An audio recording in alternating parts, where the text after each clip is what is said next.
আসসালামু আলাইকুম প্রিয় দর্শক, কেমন আছেন? আশা করি সবাই ভালো আছেন। আজকে আপনাদেরকে জানাবো রাতের কক্সবাজার কেমন। বর্তমানে অনেকে বলছেন রাতের কক্সবাজার সেফ নয় বা নিরাপত্তার শঙ্কা রয়েছে।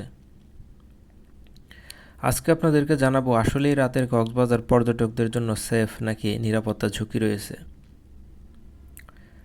কক্সবাজার বাংলাদেশের অন্যতম ট্যুরিস্ট ডেস্টিনেশন। প্রতি বছর লাখ লাখ লোক কক্সবাজার ভ্রমণ করে থাকে। বিশেষ করে শীতকালে পর্যটকের ভিড়ে সমুদ্র সৈকতে পা ফেলা দায় হয়ে পড়ে। বছরের অন্যান্য সময়েও কম বেশি পর্যটক থাকে। শুক্র, শনিবার ও কোনো উৎসব উপলক্ষে সরকারি ছুটির দিনগুলোতে কক্সবাজারে পর্যটকের আনাগোনা সবচেয়ে বেশি থাকে। পৃথিবীর প্রতিটি সমুদ্র সৈকতই দিন ও রাতের ভিন্ন চেহারা ধারণ করে। কক্সবাজার তার ব্যতিক্রম নয়। কক্সবাজারে মোটা দাগে বলতে গেলে তিনটি সমুদ্র সৈকতই বেশ জনপ্রিয়: কলাতলী, সুগন্ধা ও লাবণী বিচ। সুগন্ধা ও লাবণী বিচে সবসময় পর্যটকের ভিড় লেগেই থাকে, কলাতলী বিচে কিছুটা কম। তো রাতের কক্সবাজারে চলে খানাপিনা, রাতের কক্সবাজারে চলে ক্রেতা বিক্রেতার হাকডাক। রাতের কক্সবাজার অনেকটা বর্ণিল, রাতের কক্সবাজার অনেকটা ক্রয় বিক্রয়ের একটা জায়গা। রাতের বেলা বিচের পাড়ে বৈদ্যুতিক বাতির ব্যবস্থা থাকায় চলাচলে কোনো অসুবিধা হয় না। বিচে কিটকট রয়েছে, চাইলে ভাড়া নিয়ে আপনি সমুদ্র বিলাস করতে পারেন। রাতের বেলা বিচের ধারে ভ্রাম্যমাণ হকার পাবেন, যারা অনেক কিছু বিক্রির চেষ্টা করবে আপনার কাছে। স্ট্রিট ফুডও পেয়ে যাবেন। বিচের পাশে রাস্তার ধার দিয়ে এমন সিফুডের পসরা নিয়ে দোকানিরা আপনাকে ডাকতে থাকবে।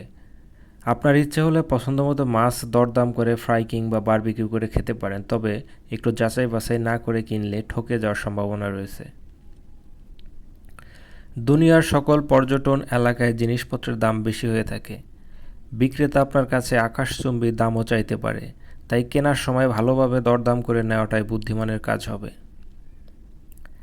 এ সকল স্ট্রিট ফুডের দোকানগুলোতে সাগরের হরেক রকমের মাছ পাওয়া যায়, যেমন lobster, coral, squid fish, octopus, সামুদ্রিক কাঁকড়া, ফ্লাইং ফিশ, রূপচাঁদা, টেকচাঁদা সহ আরও অনেক রকমের মাছ। এ সকল মাছগুলো অনেক সময় পচা এবং বেশ কয়েকদিন আগের হয়ে থাকে, তাই কেনার সময় যাচাই বাছাই করে কিনবেন, তা না হলে পচা কিংবা কিছুদিন আগের মাছ আপনার ভাগে জুটতে পারে। পচা মাছ দেওয়ার অভিযোগ আজকের নয়, কর্তৃপক্ষ বহুবার অভিযান চালিয়ে জরিমানা করেছে, তারপরও থেমে নেই এমন হীনমন্য কার্যক্রম। স্কুইড ফিশ, কোরাল, কালো কোরাল, লাল কোরাল। এ সকল দোকানে সাধারণত পোড়া তেলে মাছ ভাজা হয়ে থাকে, তাই এই খাবারগুলো স্বাস্থ্যসম্মত নয়। মাছ কেনার সময় কখনো মশলা মাখানো কিংবা বিক্রেতার ভেজে রাখা মাছ কিনবেন না, এগুলো সাধারণত পচা ও বাসি হয়ে থাকে। কি নাম তোমার? সাই তুমি এখানে কি কাজ করো? রেস্টুরেন্ট কাজ করি। ফ্রাই করো তুমি? হ্যাঁ। তো অ্যাপ্রন ট্যাপ্রন পইরা একেবারে শেফের মতো হয়ে আছো, মেন বাবুর্চি। কি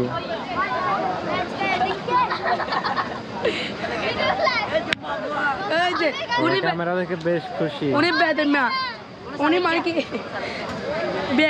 বেকুব। বেকুব? হ্যাঁ, ও হলো গুরু। মেরা মেরা মেরহা না? তোমরা কি কাজ করো এখানে? আমরা এখানে ফিশ ফ্রাই দোকান। ও, এই বিক্রি করো নাকি ফ্রাই করো? বিক্রিও করি, ফ্রাইও করে দিই, সবই করো। সবে বারবিকিউ হবে। Good. বিচে রাত 12টা পর্যন্ত পর্যটকরা থাকে। 12টার পর থেকে বিচে পর্যটকের সংখ্যা কমতে থাকে। বিচে আমার দেখা মতে নিরাপত্তার কোনো শঙ্কা নেই, তবে মানুষজন কম এমন স্থান কিংবা ঝাউবনের দিকে না যাওয়াটাই ভালো।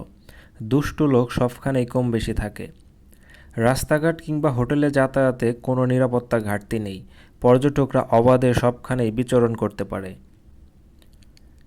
আপনি যদি কখনো নিরাপত্তাহীনতায় ভোগেন কিংবা কেউ আপনাকে বিরক্ত করার চেষ্টা করছে, তাহলে ট্যুরিস্ট পুলিশকে ফোন করতে পারেন। পর্যটকদের নিরাপত্তার জন্য ট্যুরিস্ট পুলিশ সর্বদা দায়িত্ব পালন করে থাকে। রাতের বেলা আপনারা নির্বিঘ্নে চলাচল করতে পারবেন এবং মার্কেটগুলো থেকে কেনাকাটা করতে পারবেন। রাতের কক্সবাজারে আমি ব্যক্তিগতভাবে চলাচল করে কোনো রকম বাধার সম্মুখীন হইনি এবং আমার চোখে কোনো নিরাপত্তার ঘাটতিও পড়েনি। তবে দুষ্ট লোক সব জায়গায় থাকে, তারা সুযোগের সন্ধানে থাকে। আপনারা যদি নিরিবিলি কোনো জায়গায় কিংবা গভীর রাতে ঝাউবনের ভেতরে না যান তাহলে কোনো ধরনের সমস্যা ফেস করতে হবে না। পরিশেষে আপনাদেরকে বলতে চাই, কক্সবাজার পর্যটকদের জন্য নিরাপদ। আপনি আপনার পরিবার নিয়ে নির্বিঘ্নে সমুদ্রে বিলাস করতে পারেন। আজকে এ পর্যন্তই। সবাই ভালো থাকবেন। আল্লাহ হাফেজ। দেখা হবে পরবর্তী ভিডিওতে। ধন্যবাদ সবাইকে।